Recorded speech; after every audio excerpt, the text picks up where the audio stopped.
আমি বিজয় বুঝতে কিভাবে পেরেছি। সুনিশ্চিত হলো আমি তো এটাই বুঝলাম না। আহ আচ্ছা। বিজয় কিভাবে সুনিশ্চিত হলো?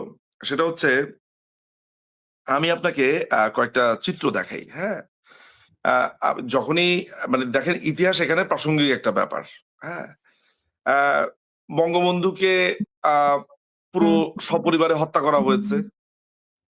সপরিবারে হত্যা করার পর দীর্ঘ ২১ বছর ধরে কি বলে এসেছে? এমনকি বঙ্গবন্ধুর খুনি বলেছে যে, যদি বাংলাদেশ আওয়ামী লীগ আবার ক্ষমতায় আসে তাহলে তার হাতের তালুতে নাকি পশম উঠবে। এবং আজকের যে এনসিপি আর তখনকার ফ্রিডম পার্টি, আমি জানি না ওই ৮০ দশকের ফ্রিডম পার্টির কর্মকাণ্ড আপনি কতটুকু ফলো করেছেন বা কতটুকু দেখেছেন। আমার যদ্দূর মনে পড়ে আরকি সেটা হচ্ছে যে এই ফ্রিডম পার্টি এখন এনসিপির যে ভূমিকা ফ্রিডম পার্টি ওই একই কাজই করেছে। আওয়ামী লীগের ক্ষমতায় আসাটা আরো দ্রুত হতো যদি না ওই সময় এরশাদ ৯ বছর বা ১০ বছর ক্যাপচার করে না থাকতো। আর 91 এ তো আমি বলব যে স্লাইটলি উই মিসড আসলে। হ্যাঁ? তো আমি যদি ওই ইতিহাসের ওই ডেজাভু অংশ, ডেজাভু অর্থ এরকম যে আগে যেন কোথায় দেখেছি। আমি শুধু সুনিশ্চিত না, আমি আপনাকে একটা টাইম ফ্রেম বলে দিতে পারবো সুলতানা আপা। যে this is the time frame এবং এই টাইম ফ্রেমে আমরা ক্ষমতায় আসবো। হ্যাঁ, আমি আপনাকে এটা বলতে পারবো। এই কারণে বলতে পারবো, একটা দেশ সম্মিলিতভাবে তো এভাবে পরাজিত হতে পারে না। হ্যাঁ, আপনি জয় বাংলা বলতে পারবেন না। আপনাকে ঘরে থাকতে দিবে না। কালকে এক জায়গাতে গেছি, তিনি বলেছেন, "ভাই আমার নামে ৪ টা মামলা হয়েছে।" কেন ৪ টা মামলা হয়েছে? বলে ৪ টা মামলা এই কারণে হয়েছে যে আমার এক বন্ধু এরকম রাজনীতিবিদ ছিলেন। তো আমি কয়েকবার আমার স্কুল বন্ধু কয়েকবার আড্ডা দিতে দেখেছে। তো তার নামে মামলাটা এইভাবে হয়েছে, "এই অমুকরে দেখছি না ওর সাথে আড্ডা দিতে, দে নামটা ঢুকাইয়া দে।" তো এইভাবে হাজার, হাজার মানুষের নামে মামলা হয়েছে। যে অনেকটা এমন যে ১৯৪৬ সালের গান্ধীর ছাগল চুরির মামলা আপনাকে ২০২৫ সালে এসে দিয়েছে। খালি বলেছে যে খালি একটু ধরায়া দেন কেমনে ছাগলটা চুরি করেছি। তো আল্টিমেটলি এই অবস্থা যদি একটা দেশের চলতে থাকে, আপনি আওয়ামী লীগের নেতাকর্মীদের কথা বাদ দেন। সাংগঠনিকভাবে তারা নামতে পারে, তাদেরকে এই করছে, সেই করছে। সাধারণ মানুষ কি আজকে কোন কথা বলতে পারে? আমার পরিচিত একজনকে আমি বই কিনতে পাঠিয়েছি বাতিঘরে। নামটা বলেই আপনাকে বাতিঘরে। ওই যে নিষিদ্ধ জিনিস যেভাবে মোড়ক করে দেয় না? একেবারে পেঁচায়া ভাই বামে ডাইনে তাকাইবেন না। সোজা হাঁটা ধরবেন বই নিয়া। তাকে একেবারে পুরা প্যাচ মেরে বই দিয়ে দিয়েছে। সবগুলা বই হচ্ছে মুক্তিযুদ্ধের বই। বলে ভাই এভাবে প্যাকেট করলেন কেন? এভাবে প্যাকেট না করলে যদি ওদেরকে এসে ধরে যে মুক্তিযুদ্ধের মুক্তিযুদ্ধের বই বিক্রি করেছে এটার জন্য যদি বাতিঘরকে ধরে। তো এরকম একটা সিচুয়েশনে এরকম একটা সিচুয়েশনে জয় সুনিশ্চিত। এবং এটার আরো অনেক, অনেক বিষয় আছে যেগুলো হয়তো আমি বলতে চাই না। কিন্তু আমি জানি যে জয় আমাদের সুনিশ্চিত এবং আ এই বাংলার জীবনে এই যে ১৩ তারিখ আপনি দেখেছেন, আমি আপনাকে এর আগের সেগমেন্টেই বলেছি যে এই ১৩ তারিখ তো বাংলাদেশ আওয়ামী লীগের কোন কর্মসূচি না। এটা আরেকটা ভুল একটা ধারণা। হ্যাঁ, ৭ই মার্চ তারপরে হচ্ছে যে আ আপনার এর আগে যে বাংলাদেশ আওয়ামী লীগের ঐতিহাসিক দিনগুলো আছে। ১৯৬৬ সালের ৬ দফা, গণ অভ্যুত্থান এগুলা কি সব আওয়ামী লীগের ডেট, আওয়ামী লীগের ডাকা সমাবেশের তারিখ বা ঘটনার তারিখ? এগুলো তো মানুষ এগুলোকে ঐতিহাসিক ঘটনা বানিয়েছে। বাংলাদেশের মানুষকে আপনি পৃথিবীর কোন ইতিহাসে দেখেছেন যে এই ধরনের একটা ঘটনা ঘটার ১ মাসের মাথাতে ১ মাস 1 মান্থ এর মাথাতে মানুষ বলা শুরু করেছে আগেই ভালো ছিলাম। ওরা আমাদেরকে উদাহরণ দিয়েছে কি? রেজা শাহ পাহলভী। ওরা আমাদেরকে উদাহরণ দিয়েছে কি? সাদ্দাম হোসেন, গাদ্দাফি তাদের পরিণতির কথা। তিউনিসিয়ার কথা আমাদেরকে উদাহরণ দিয়েছে। তারপর আপনার হুসনে মুবারকের কথা আমরা বলেছি। নানান ধরনের কথাবার্তা আমাদেরকে সেই সময় উদাহরণ দিয়েছে। তো তারা আমাদেরকে ইদি আমিনের কথা বলেছে। তো আল্টিমেটলি এই যে ল্যান্ডস্কেপ সুলতানা আপা, আমেরিকার যে মেজারমেন্ট, আমেরিকার ধারণা ছিল যে তারা একটা গাদ্দাফি স্টাইল তৈরি করবে।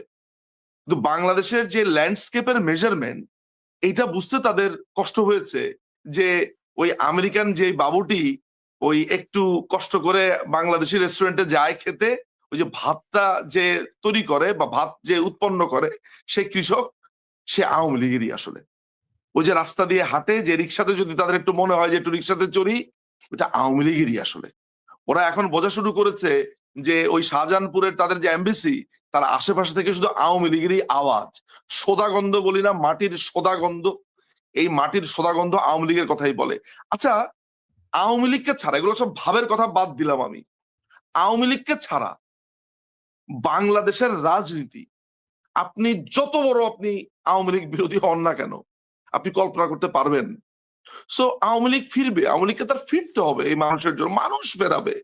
আমি রহমান ভাই একটা কথা বলে, যে কথাটা আমি বারবার কোট করি, আমাদের মন্ত্রী এমপি বয়োজ্যেষ্ঠ রাজনীতিবিদ, তিনি বলেছেন যেই সাপে ছোবল মেরেছে ওই সাপেই আপনার বিষ নামাবে। যেই জনগণ, যে জনগণের কথা ওরা বলছে ওই জনগণই ক্ষমতায় আনবে। যে সেনাবাহিনীর কথা বলছেন বা যা যা ষড়যন্ত্র বলছেন, এগুলো আপনার চোখেই আপনি দেখবেন, ওদিন আপনি আমাকে ডাক দিয়ে বলবেন যে আপনি তো এই কথা বলেছেন। শোনেন, বাংলাদেশ আওয়ামী লীগের যে প্রাণ ভোমরা তৃণমূল, এই তৃণমূলকে তো আপনি ধ্বংস করতে পারবেন না। আমি এই 1 বছরে কত হাজার মানে মেসেজ পেয়েছি, আর কত হাজার মেসেজ আমি এখনো পড়তে পারিনি, আর কত হাজার ইমেল পেন্ডিং আছে। আপা, তৃণমূল, আপনি জানেন এমনও তৃণমূলের কর্মী আছে যে 24 ঘন্টা না 36 ঘন্টা পর পর একবার খায়, পানি পেয়েছে, একটা অন্ধকার ঘরের ভেতরে আছে। অনেক নেতাকর্মীর নেতার ব্যাপারে তাদের কষ্ট আছে, কিন্তু জানেন ওই ফোনের ভিতরে বলছে আমার নেত্রী শেখ হাসিনা, মাইরা ফালাইলে মাইরা ফালাবে। বিশ্বাস করেন, এই ছেলেকে যদি আজকে থেকে আমি 2 বছর আগে দেখতাম, ওকে আমি বলতাম এটা এটা কর্মী, অথচ ওর কথা নেত্রী শেখ হাসিনা, আমি যদি মরি অনেকটা সমরণের মতো, যদি মরি সব একসাথে মরবো। ওই যে আমরা যেই কর্মীদেরকে বলতাম যে নেত্রীর কাছে যাতে না আসে, আমার বড় বড় প্রাডো বড় বড় জিপের কাছে আসতে দিতাম না, টাকা ছুঁড়ে মারতাম, নে চালাস, হ্যাঁ গায়ের গন্ধ আছে বলে মনে করি, হ্যাঁ আপনার গ্রামের কৃষক মানে শ্রমিক যাদের ঘামের গন্ধে আমি নাক কুচকিয়েছি বা কুচকাতাম, ওই ঘামই আমার আওয়ামী লীগকে এখন রক্ষা করছে। এই আওয়ামী লীগের এই তৃণমূল, আপনি জানি না যে আপনি টেলিগ্রামের গ্রুপগুলোতে কখনো এসেছেন কিনা, কখনো তৃণমূলের কর্মীদের সাথে আপনার কতটুকু যোগাযোগ হয়েছে আমি জানি না।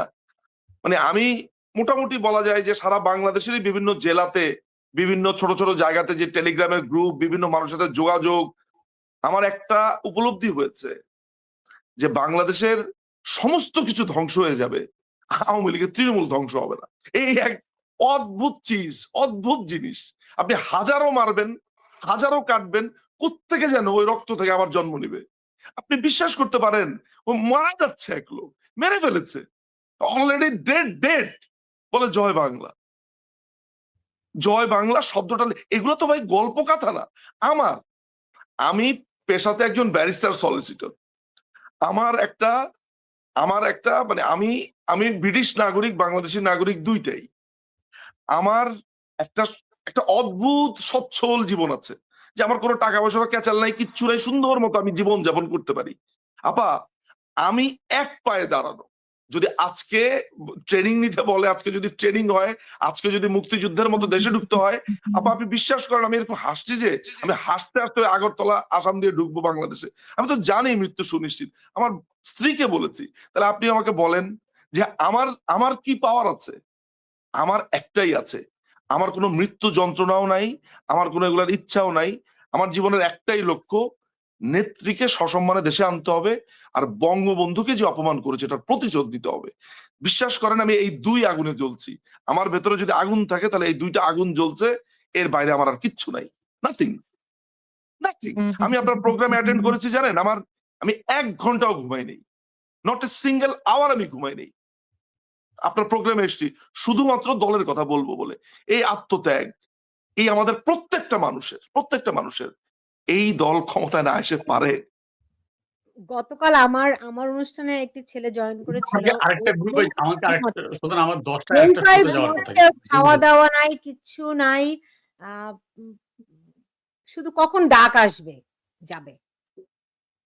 নৌকায় জীবনযাপন করছে। না, সুতরাং আমাকে আমাকে আরেকটা গ্রুপে যেতে হবে। আমার 11টায় যাওয়ার কথা, অলরেডি 11টা 20 হয়ে গেছে। আচ্ছা, আমি ছেড়ে দিচ্ছি। আরেকটি আন্তর্জাতিক অঙ্গন থেকে আপনারা কি কোন রকম প্রতিক্রিয়া পাচ্ছেন? কি ধরনের প্রভাব দেখতে পাচ্ছেন? আমিনুল ইসলাম। আপনারা এটা তো আনমিউট করেন। হ্যাঁ। আমি আনমিউট আছি। আমার ফোন আসতেছে বারবার ওই যে শোতে যাওয়ার জন্য। আন্তর্জাতিক অঙ্গনে আমাদের যে সামগ্রিক যে রিঅ্যাকশন এটা কিন্তু একেবারে দিনের আলোর মতো পরিষ্কার।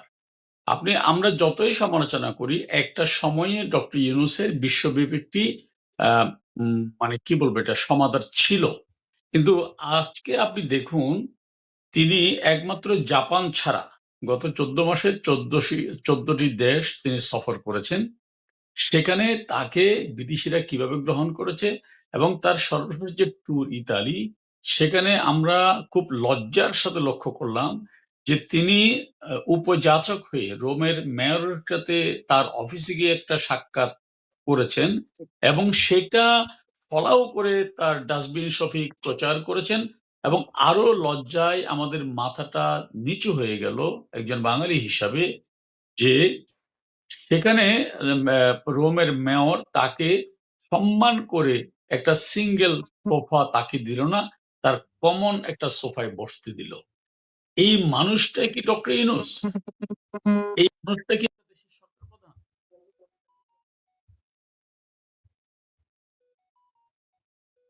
আমিন ভাইয়ের প্রচুর ফোন আসছে, হ্যাঁ, বোধগম্য। হ্যাঁ, আমিন ভাই আমি আপনাকে ছেড়ে দিব। জি। কি একটা দেশের সরকার প্রধান? এটা কি একটা দেশের সরকার প্রধান?